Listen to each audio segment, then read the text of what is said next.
seperti at-tahayyu lidukhulil qabri bi fi'lil amali shalihati, yaitu mempersiapkan diri untuk memasuki kubur dengan memperbanyak melakukan amal-amal soleh adalah fardhu, kewajiban. Yang terakhir, yang keempat, wa iyadatul maridhi fadilatun wa ittikhadul wasiyati minhu faridatun. Menjenguk orang sakit adalah merupakan keutamaan, wa ittikhadul wasiyati minhu, sedangkan berwasiat darinya adalah merupakan fardhu, kewajiban. Bapak dan ibu-ibu, para orang tua kami yang kami muliakan, kaum muslimin muslimat rahimakumullah. Nah, inilah 4 hal yang mana menurut Sayyidina Utsman ibnu Affan 4 perkara ini zahirnya keutamaan, tetapi batinnya merupakan kewajiban. Yang pertama kita jelaskan satu persatu. Mukhalatatus shalihin, bergaul dengan orang-orang yang soleh, yaitu mereka yang menegakkan kebenaran, yang senantiasa menegakkan hak-hak Allah Subhanahu wa ta'ala. Hal ini adalah merupakan keutamaan. Sedangkan dengan kita mengikuti mereka dalam segala perbuatan baiknya adalah kewajiban.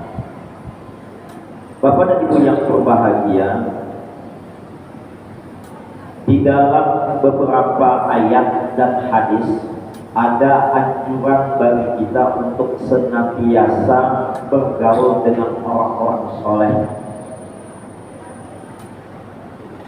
Di antaranya hadis Nabi, masalul jalisi shalihi wal jalisi su kamasali sahibil fisk wa qil haddad. Perumpamaan orang yang bergaul, berteman dengan orang yang soleh dan berteman dengan orang-orang soleh, orang yang tidak baik, itu seperti sahibil misk wakil haddad, yaitu seperti kita berteman dengan orang yang menjual minyak wangi dan orang pandai besi. Dikatakan selanjutnya, bagi siapa yang bergaul dengan orang-orang yang soleh ini, maka mereka bisa saja pertama diberinya hadiah parfum yang menjual minyak wangi tadi, dikasihnya minyak wangi, atau kita bisa membeli minyak wangi darinya. Minimal, namanya orang beli minyak wangi itu kadang-kadang ngetes dulu, coba yang ini palintannya sisanya ada ke baju. Biasanya makin banyak yang dites, makin banyak. Minimal kan kena wanginya. Tapi kalau dengan orang yang pandai besi, kita dekat dengannya, ujar Rasulullah selanjutnya, yang pertama bisa saja membuat kulit atau pakaian kita terbakar. Pun kalau tidak, dengan kita bisa terkena panasnya ataupun bau daripada besi yang terbakar, bau yang tidak menyenangkan. Nah, ini satu hadis dengan kita agar bergaul dengan orang-orang soleh. Nabi perumpamakan dengan 2 hal tersebut. Kalau kita banyak bergaul dengan orang-orang soleh, minimal dengan kita kalau duduk dengan mereka mendapatkan keberkahan mereka. Yang kedua, kalau kita salah, cepat dia untuk mengingatkan kita. Yang ketiga, dengan kita, ketika kita punya masalah, mudah untuk mempertanyakannya sehingga kita mendapatkan jawabannya. Yang keempat, ya, dengan kita bisa selamat di dalam perjalanan kita baik di dunia maupun di akhirat kelak. Yang kelima, bila dia mencintai kita dan dia termasuk min awliya Allah, kekasih-kekasih Allah, sebagaimana Nabi pernah menjelaskan, di antara manusia ini ada yang dapat memberikan syafaat selain Nabi dan Rasul, yaitu min awliyaillah wassalihin, dari para wali-walinya Allah, kekasih-kekasihnya Allah, dan orang-orang soleh. Maka bisa saja mendapatkan syafaat dari mereka. Nah, ini keutamaan kita bergaul dengan orang-orang soleh. Sebagaimana pernah terjadi, ini jamaah haji yang pernah nelpon kita. Mereka lagi di Mekah, nelpon kita di Sembilan, tapi sudah lama kejadiannya. Padahal mereka ini sudah melakukan jamarat, kasusnya masalah jumrah.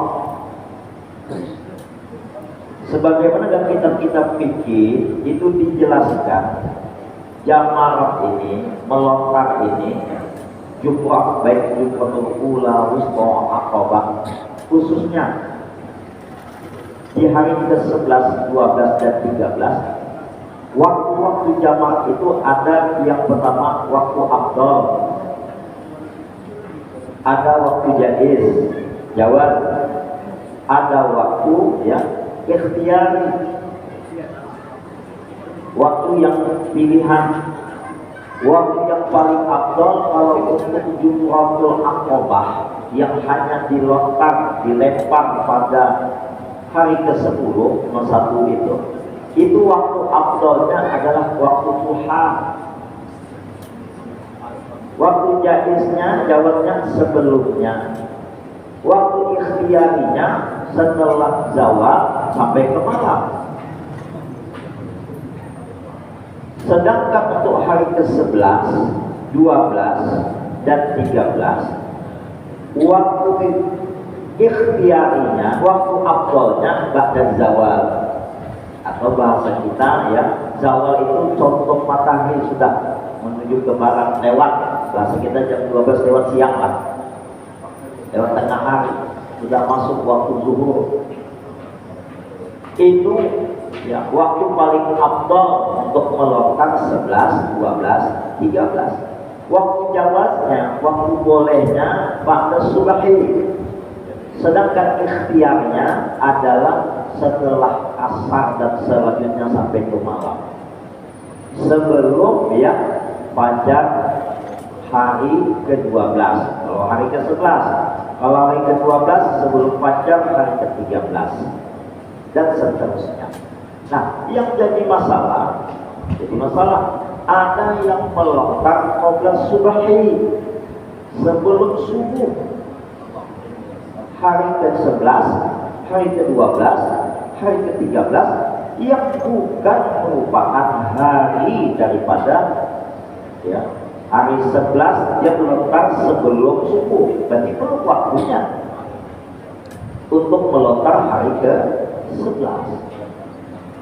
Ada yang melontar juga misalnya hari ke-12, tapi dia melontar di hari ke-11, kan sah, belum waktunya. Tapi itu terjadi. Jadi kita tanyakan kenapa mengambil itu, kan sudah disampaikan dalam manasik. Ustaz ya, ada kekawanan membawa ini, nah ini. Ada kawan yang mengikuti, maka kami tempatinya. Akhirnya dia bertanya dengan petugas haji ketika itu, pemandu ibadah hajinya, ditanyakannya, Katanya pada suatu saat kami kena jam katanya. Aku ni kalau tidak muncul lagi ujung sikit. Memang dia kena jam. Kalau seandainya dia tidak bisa mengulanginya. Sebetulnya kalau diulanginya bisa, tapi sudah di Mekah. Sudah lewat hari ke-13. Mana dari orang melontar dari ke-14.